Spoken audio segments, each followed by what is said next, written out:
Hi, today from Dubai. Today we'll be talking about AI, artificial intelligence, and its impact on the employment or unemployment.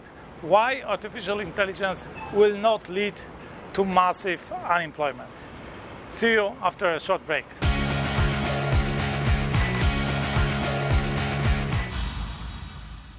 Many economists nowadays, mainly leftist economists, they claim artificial intelligence will bring about a huge catastrophe over the mankind. It will bring about a massive unemployment. Why? Because this accelerated productivity will take away the work place from many people. Because if you need, instead of 100 employees, you need just one who is equipped with artificial intelligence tools. Let's say instead of 100 programmers, you need one programmer equipped with artificial intelligence assistant. Then these 99 programmers will lose the work, the workplace, and this will cause a massive unemployment and so on and so on. But it is not the full picture. It may cause some perturbations, it may cause some short-term problems, but in the middle and long term, any technology, any productivity increase in the past has not brought unemployment, has not brought massive unemployment. Why? This is because at first, a very primitive, a very simple explanation, and then a theoretic economic explanation. The simple explanation is the following. The people are not needed in the initial function. Let's say they are digging ditches, right?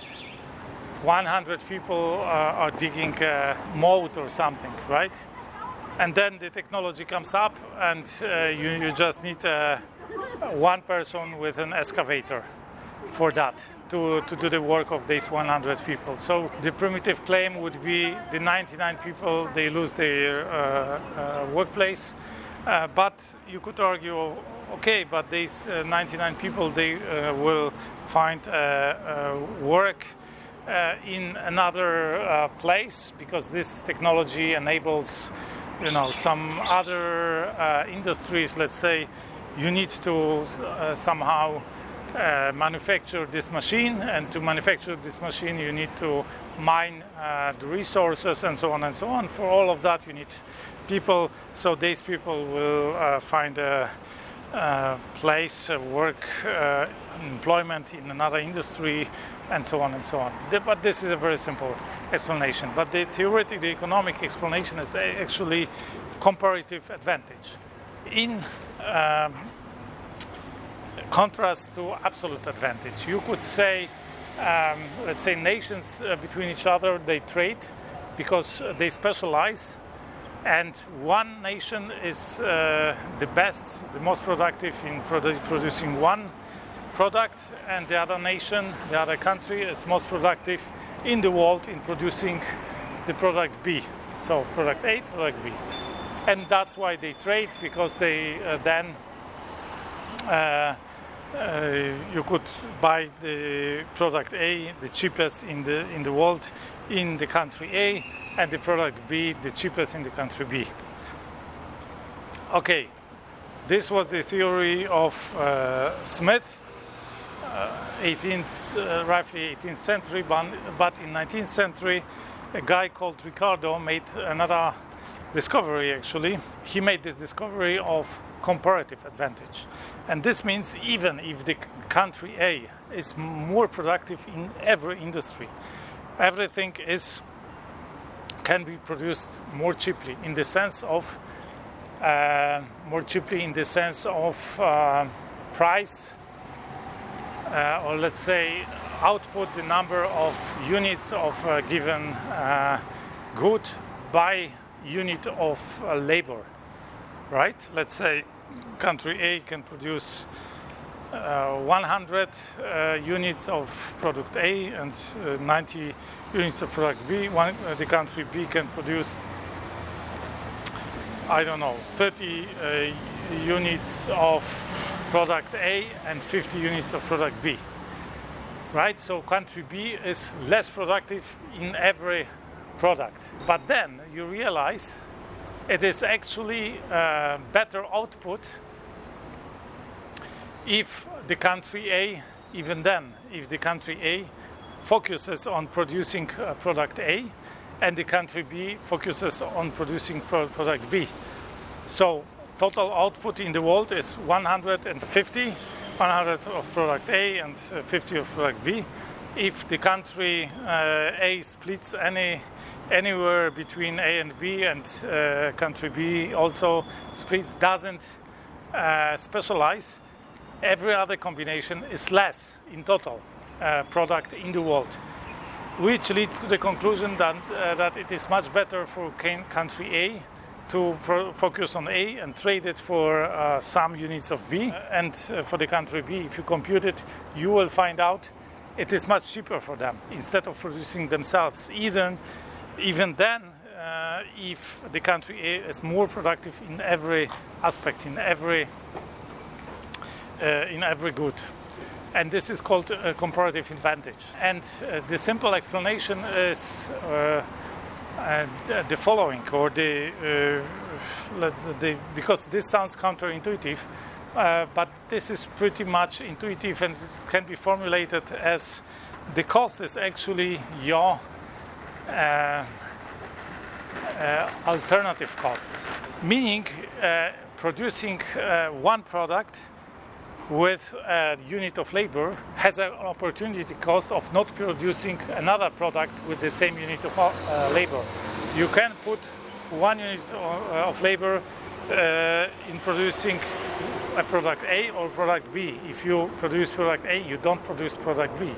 And if, let's say, you are a high paid employee, a very qualified employee, you won't do the simple tasks. It's much easier for you, much more, it pays off much more to employ somebody, for example, to clean your apartment. Even then, if you could clean it faster and better, you would employ somebody to do it, or cook for you. You would go out to eat something, because the value of your work is much higher. So if you do that, you won't spend the time on working in your job, in your specialty, in your area of expertise, where you can make much more money. So that's why you buy, as a high-paid specialist, as high-paid expert, you buy almost everything from other people, because you want to invest your time in your specialty, in working in your job, in where you when you earn much more money and you spend it. For example, let's say you are also a very good cook. You could cook something, a healthy food, and you would spend let's say even less time to cook the same food as the cook around the corner in a restaurant. You would spend, let's say, 15 minutes to do that, or let's say you would spend half an hour to do that. The cook around the corner would need to spend 1 hour, but for this half an hour, if you work in your job and you get paid, then you can pay let's say 5 hours of some cook's work, right? So this means you would get 5 meals of cook's work for this half an hour of you working as in your job instead of you cooking, right? So you could cook one meal, but you could instead of that you could work as a, let's say, architect, and then buy 5 meals for the same amount of time, right? For the same unit of time. So it is like it doesn't pay off to do most of the tasks by you yourself. It is much better to specialize and use this comparative advantage to buy from others. And this is exactly the reason why artificial intelligence will not lead to massive unemployment. Because the people who will take advantage of artificial intelligence, they will buy almost everything from the people who don't, due to the comparative advantage. It will just not be in their interest to invest their time in doing everything with the artificial intelligence. They will specialize and do just the things that are where they are the most productive, and then use the money to buy everything else from others. So the work of others, the products of others will be needed, even if they are, let's say, if they don't use artificial intelligence as they help, because in a given society, people will focus on the things that they can do best, that they can, so to say, extract the most value from artificial intelligence, and invest that value in buying things from other people in other societies who may not extract as much value from artificial intelligence. So that's why, let's say, as long as artificial intelligence doesn't do everything, there will be always things for people to focus on, that they can provide value from, and the people who will use artificial intelligence, they will use the output to buy from these people. I wonder what is your opinion on that topic. Leave your comment below. Give me a thumb up if you like this video, thumb down if you haven't, subscribe if you haven't. I talk here a lot about economy, about money, about business, about doing great impossible things in life and business, how the best entrepreneurs in our life, in our world, think and act, how the self-made billionaires of our times live and act. So if you liked this video, you will certainly like my other videos. I invite you to watch them.